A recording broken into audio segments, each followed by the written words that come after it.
Merci d'être fidèle au programme de ITV 19h45. Le journal est dans l'actualité de ce soir. Le bradage du foncier à Ninguiller loin de s'achever. Les épisodes risquent de s'enchaîner. Les populations de la localité ne comptent pas reculer devant l'homme d'affaires Babacar Ngom. Le comité de suivi foncier et d'assistance aux populations de Ninguiller déclare que la bataille a démarré. À suivre dans ce journal, le reportage de Boubacar sur la Tabaski. La vente de moutons a commencé, mais le contexte particulier risque d'entacher les chiffres d'affaires des vendeurs. Beaucoup de difficultés soulevées au niveau des points de vente. Et puis le décès de l'ancien ministre Mohamedou Bambandiaye en début de soirée hier. Sa famille réfute la thèse d'un décès causé par le coronavirus. L'un de ses fils évoque un malaise, vous l'entendrez. Nous sommes samedi. L'article de la semaine nous fera découvrir l'île Bopouchor dans le nord du Sénégal. Certains l'appellent l'île de la soif à cause des difficultés d'accès à l'eau potable. Le quotidien Enquête à l'honneur ce soir pour avoir réalisé un focus sur cette île aux 1000 paradoxes. Le développement, c'est tout de suite.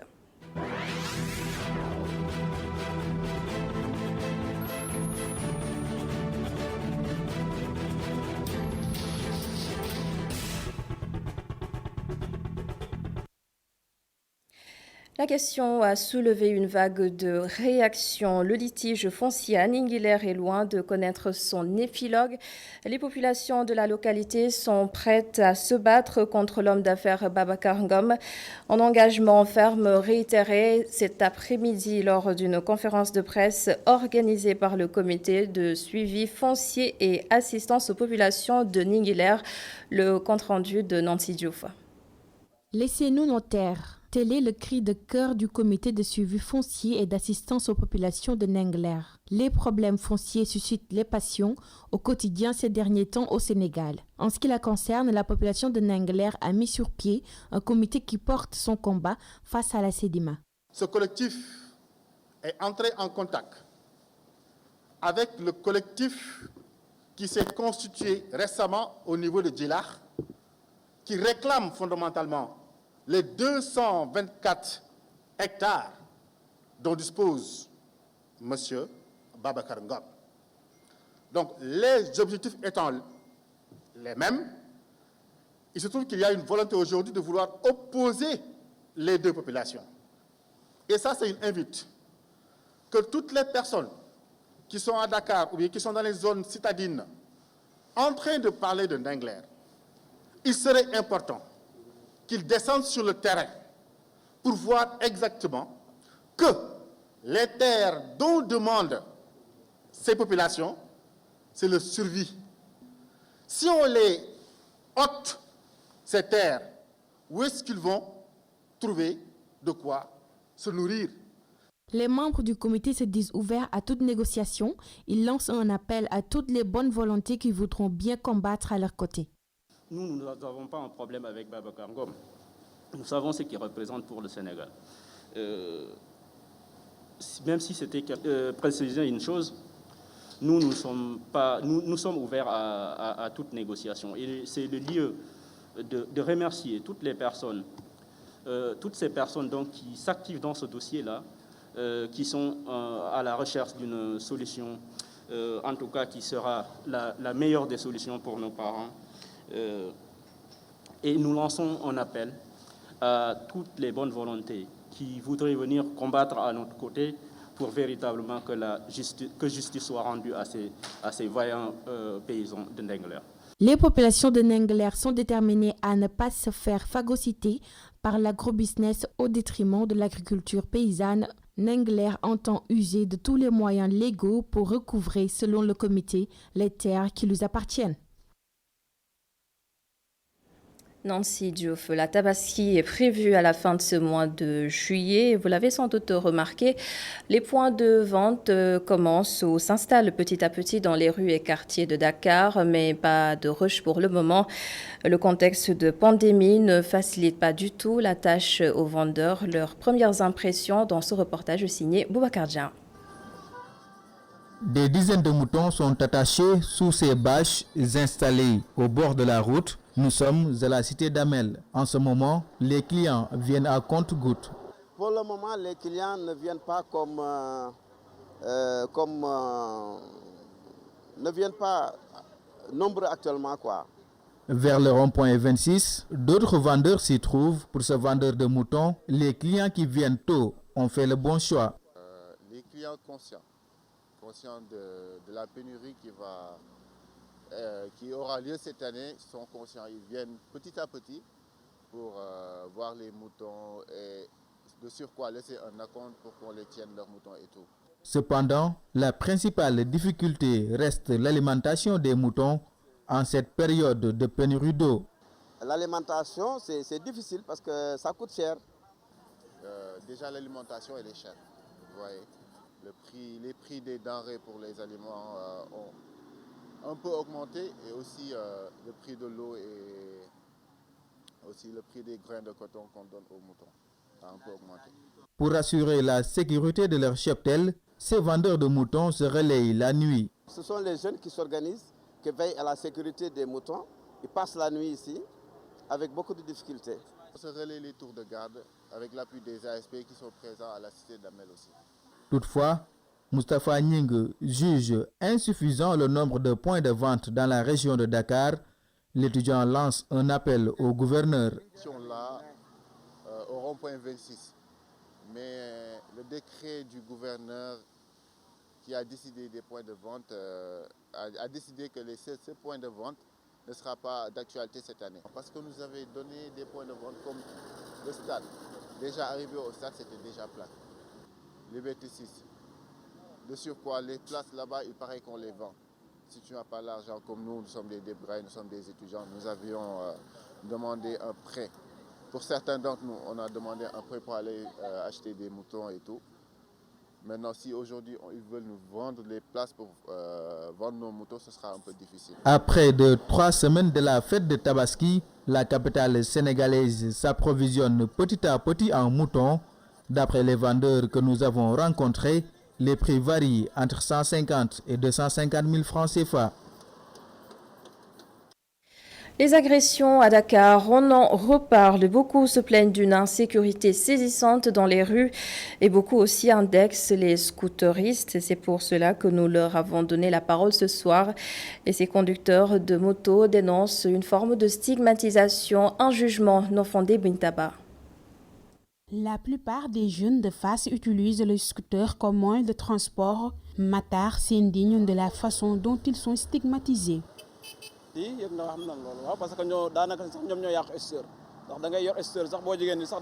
J'ai le cœur déchiré quand une personne me fuit en pensant que je suis un agresseur. Il y a juste 2 jours de cela, j'étais en scooter quand une dame me fuyait en pensant que j'étais parmi ces agresseurs-là. Franchement, nous conducteurs de scooters, nous n'avons pas une bonne image.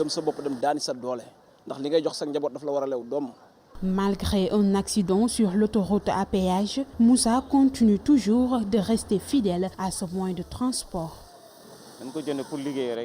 Ce scooter est un moyen de transport, mais aussi un outil de travail pour moi.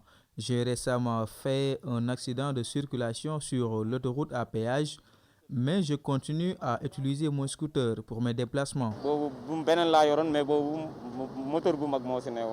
Maho Honda, ce jeune homme s'active dans la vente de scooters. Il lui arrive d'avoir des problèmes avec certains de ses clients.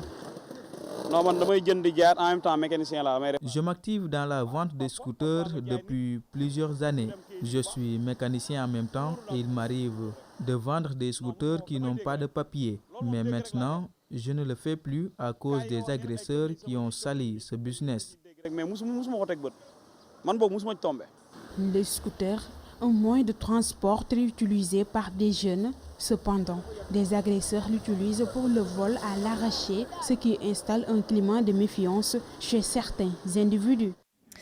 Et pendant ce temps, le département de sécurité des Nations Unies pour le Sénégal alerte son personnel sur cette recrudescence des agressions dans la rue, et ce, depuis la levée de l'état d'urgence et du couvre-feu au Sénégal. Le coronavirus, à présent, l'ennemi poursuit son chemin macabre. Encore des morts au Sénégal ce samedi, 4 soulignés ce matin par le ministère de la Santé et de l'Action sociale. Du nouveau également côté guérison et contamination. Et nous allons tout de suite voir tout cela avec Dr Mamadou Ndiaye, le directeur de la prévention. Sur 959 tests réalisés, 108 sont revenus positifs, soit un taux de positivité de 11,26%. Les cas positifs sont répartis comme suit. 86 cas contacts suivis par nos services, 22 issus de la transmission communautaire répartis entre Guédiawaye 3, Touba 3, HLM 2, Koloban 1, Dalifort 1, Diamniadio 1, Diouloulou 1, Diourbel 1, Kaolack 1, Keur Massar 1, Kolda 1, Liberté 6 1, Mamel 1, Mariste 1, Pikine 1, Thiaroye 1 et Vélingara 1. 47 patients hospitalisés ont été contrôlés négatifs et déclarés guéris. 42 cas graves sont pris en charge dans nos services de réanimation. 4 nouveaux décès liés à la COVID-19 ont été enregistrés dans nos structures ce vendredi 3 juillet 2020. L'état de santé des autres patients reste stable. Mohamedou Bamba Ndiaye est décédé ce vendredi dans la soirée. L'ancien ministre des Affaires religieuses, Abdoulaye Wade, était touché par le coronavirus, mais ses proches ont démenti ces informations. L'un de ses fils parle plutôt d'un malaise. Nous l'écoutons. En 2012, à la fin de la campagne, quand Wade perdait le pouvoir, il était victime d'un malaise aussi. Et là aussi, c'était la même situation. Aujourd'hui, c'est la même chose. Il a eu un malaise. On l'a conduit à l'hôpital. Ils lui ont fait des tests. Mais tous les tests étaient négatifs. Et nous, on n'a jamais subi de tests. On n'a jamais eu de symptômes. On est là et ça fait plus d'1 mois. Donc, voyez par vous-même si vraiment il a été atteint du Covid. Seulement, aujourd'hui, à l'heure actuelle, la situation sanitaire pousse les gens à croire que si quelqu'un est malade, il a le Covid. S'il est mort, il est mort à cause du Covid. Mais mon père n'est pas mort à cause du Covid. À noter que la levée du corps de l'ancien ministre Mohamedou Bamba Ndiaye est prévue demain dimanche dans la matinée. La place de l'Europe nichée au cœur de l'île de Gorée, cet espace dit symbolique, n'a jamais fait l'unanimité depuis sa création en 2018. L'Union européenne avait financé le projet à hauteur de plusieurs millions. Et si vous vous souvenez, le 27 juin dernier, le conseil municipal de Gorée a annoncé la rebaptisation de la place de l'Europe qui va désormais s'appeler la place de la liberté et de la dignité humaine. Et nous allons maintenant prendre la chaloupe avec Omar Khan et Barroso pour aller visiter Gorée. C'est une fierté, parce que la liberté n'a pas de prix, monsieur. Ouais. Quand on est libre, on a tout. Il faut dire que le nom de cette place n'a jamais fait l'unanimité. Les stigmates de cette discorde sont encore visibles sur place. Certains compatriotes sénégalais qui s'étaient établis en France avaient mal vu, ils ne pouvaient pas comprendre en fait que Gorée, symbole de l'esclavage, puisse avoir une place baptisée place de l'Europe. Et ça nous prie au maire.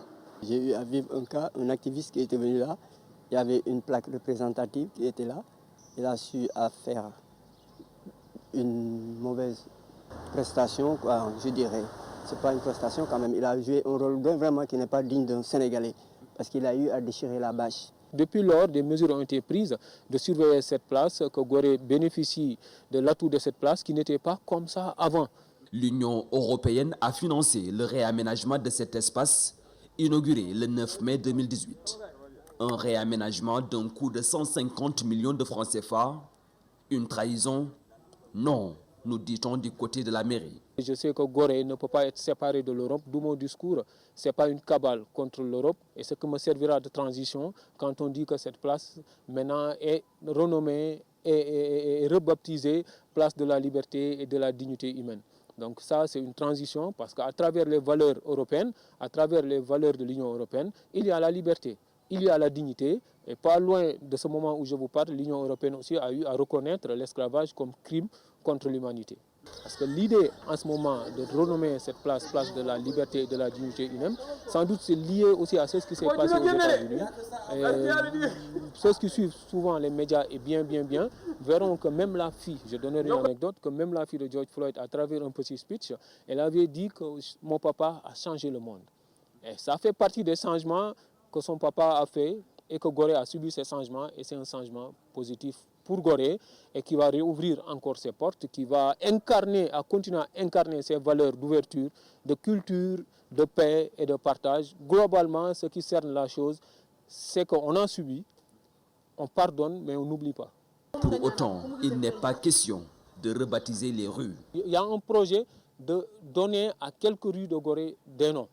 C'est-à-dire, comme exemple, on donnera des noms de Gorée à des dignitaires, à des gens de renom qui ont marqué l'histoire de l'Afrique, qui ont marqué l'histoire de l'humanité. Et ça va se faire aussi en parfait accord avec le conseil municipal, avec à sa tête le maire de Gorée. Et vous ne manquerez pas d'être saisis dans ça. Mais loin aussi de rebaptiser les ruelles de Gorée en leur donnant d'autres noms. Parce que là, pour moi, c'est donner aux négationnistes la place de bien parler. Une grande cérémonie d'inauguration est prévue. Pour marquer le changement de plaque, la place de l'Europe devient la place de la liberté et de la dignité humaine. Merci beaucoup Marc-Anne pour ce reportage réalisé à Gorée. Une note de sport dans ce journal. 2022 s'annonce comme un carrefour des compétitions sportives pour le Sénégal. La CAN, le mondial de football et les Jeux olympiques de la jeunesse. Un gros package qui mérite quand même une bonne organisation. Les mots du ministre des Sports, Matar Ba, qui répond à Seiko Seydi. 2020, on a 2 ans. De toute façon, en ce qui concerne les Jeux olympiques, il n'y a pas de changement. Nous sommes dans l'organisation. Et en ce qui concerne la Coupe d'Afrique, on gagnera 1 an encore pour mieux être dans la bonne préparation.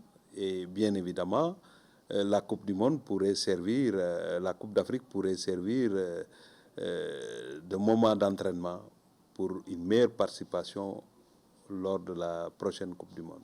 Donc, sur ce plan-là, il n'y a pas de souci. Sur les autres plans non moins importants, c'est la mobilisation des moyens.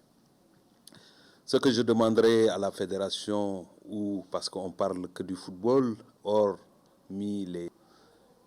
il faut des plans de préparation déposés à temps. Parce que si on a le plan de préparation de l'ensemble de ces disciplines-là, on a le temps, avec le budget, avec les partenaires, avec tout ce qu'on a comme arsenal, on pourra mettre les moyens qu'il faut parce que le chef de l'État, le président Macky Sall, a déjà donné le ton. C'est que maintenant le sport, qu'on ne se trompe pas, c'est un investissement. Il faut investir pour avoir de bons résultats. Bien évidemment, ces chantiers, c'est des chantiers très, très énormes, comme je viens de le dire. Si on ajoute l'organisation des Jeux olympiques, cette organisation qui sera une première en Afrique, tout le monde sait que le Sénégal a un défi très lourd à relever.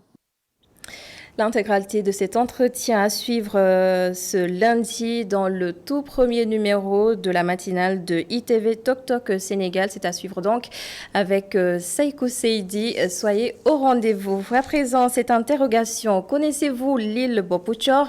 Elle est située à 2 km de Saint-Louis. Son second nom, l'île de la soif. Notre rubrique hebdomadaire, l'article de la semaine, met en valeur un article réalisé sur l'île Bopouchor.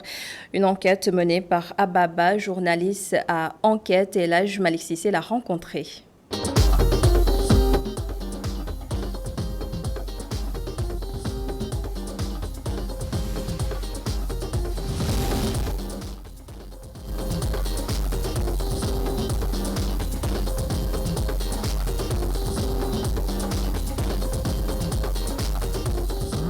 source de vie, un trésor à Bopouchor, l'île de la soif. Nichée à 2 km de la région de Saint-Louis, cette île est assoiffée.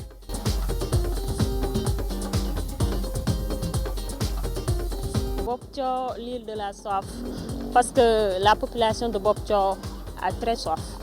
C'est une île, les habitants sont entourés d'eau, mais ils n'arrivent pas à l'utiliser. L'eau au bord de Bopouchor est salée. La population n'arrive pas à l'utiliser. Donc pour avoir de l'eau, obligé d'aller à Saint-Louis, transporter des bidons d'eau dans les pirogues pour s'alimenter, pour l'élevage, pour le ménage, pour tout. Le barrage de Diama et la brèche accentuent le problème. Un cocktail explosif qui confirme la thèse selon laquelle tout est souffrance à Bopouchor. Avant le barrage de Diama, l'eau était douce sur les rives de Bopouchor. Mais avec l'installation du barrage, l'eau est devenue salée.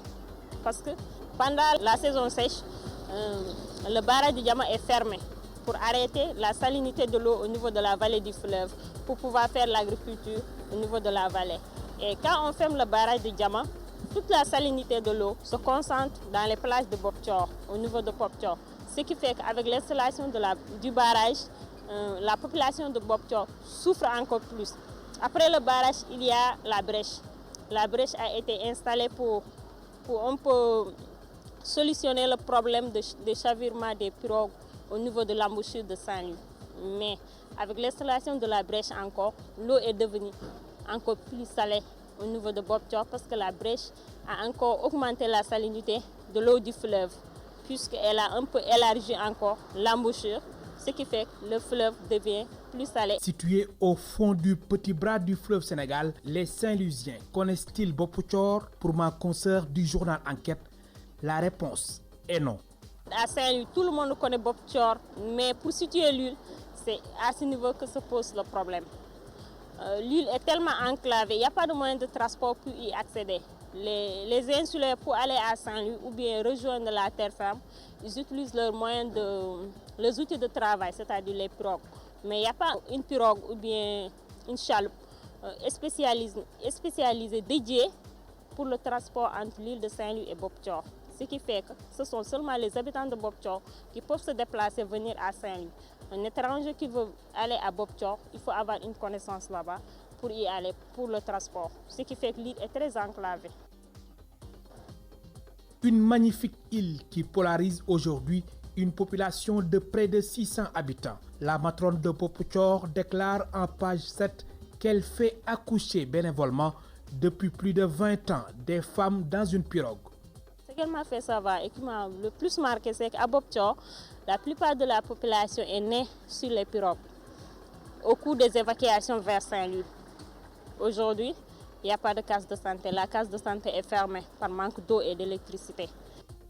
J'ai fait 5 jours à Saint-Louis pour réaliser le dossier, mais j'ai passé toute une journée à Bopouchor avec la population, du matin jusqu'au soir vers 18h.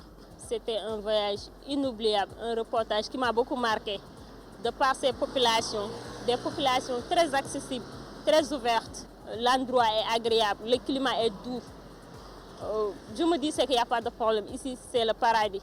Mais quand j'ai commencé à parler avec la population, j'ai vu que derrière cette beauté, derrière cet environnement agréable, il y a de la souffrance. Dans ce dossier de 2 pages, ma consoeur décrit l'ambiance qui prévaut à Bopouchor. L'air paradisiaque, l'île est pleine de paradoxes. Sa beauté et son doux climat contrastent avec les souffrances de sa population qui manque de tout.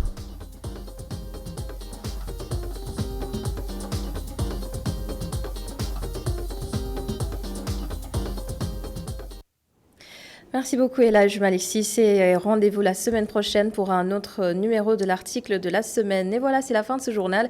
Merci de l'avoir suivi. Merci à toute l'équipe de la régie. Bonne suite des programmes sur ITV. Rendez-vous demain à la même heure, 19h45 pour un autre journal.